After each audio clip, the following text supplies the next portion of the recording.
Vitu vyote vikaenda, tulibaki tu bila kitu.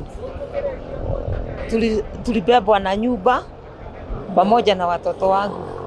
Sasa tu tukabaki bila hata. Hatukukuwa na nguo, hatukuwa na kitanda, kila kitu chote kilienda. Lakini tu Mungu ni mkubwa, ametusaidia sana. Tulibaki hata chakula hatuna, hata kila kitu hatukukua, lakini Mungu ni mkubwa. Serikali ilituambiria ama ilituahidia ya kwamba watahakikisha watatucompensate, watatusaidia kwa njia hii ama ile ingine. Na hata rais wetu aliongea yale mambo. Tunajua hata wale walikuja wengine hapa wakubwa wa serikali ambao tuwezi taja wote, wakasema watakuja kutusaidia. Lakini sasa mwaka mmoja umepita, hatujai kuona serikali imetufanyia kitu. Na ni kama tumesahulika.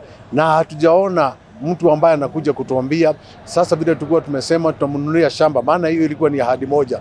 Tutanunuliwa shamba na tuweze kusaidiwa, na hata mambo ya kujenga tusaidiwe tuweze kujenga. Hatujai kuona mambo hayo, na ni mwaka moja. Hata wale magavana wetu ambao walikuwa wametuahidia eti watakuja na watatusaidia, siku hizi hatuwaoni, hata hatuwasikii. After ile maombi ilifanywa hapa alafu akaondoka, hatuwaoni tena. Tunapitia shinda na tunapitia uchungu. Wenye wanatusikiza na wenye wanatuona, nyinyi mnaonaga na mnasikiza. Embu patunjitokeshe mtu atusaidie. Juu sisi kama lendos tunapitia uchungu mwingi sana. Pesa tunaishi manyumba ya kukomboa. Pesa za kulipa manyumba imekosa. Chakula tumekosa.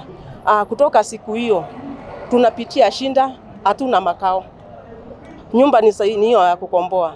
Hatuna pesa ya kukomboa. Tuna watoto shuleni. Hao watoto wasomi venye walikuwa wanasoma hapo mbeleni juu. Hapo mbeleni tulikuwa tunasimama penye tu mtu alikuwa amejisimamia. Lakini kutoka siku ya maji, vitu yetu yote ikaenda na maji. Tukambaki bila, tukambaki hata hatuna nguo ya kuvaa, hata hatuna kitu tunaweza simamisha tukule. Wakati hiyo mkasa ya maji ilikuja, sikuweza kupata mtoto wangu mmoja mwenye hata siku ya leo hajawahi patikana. Tuliahidiwa tutatafutiwa hao watoto na sikuona hata siku moja.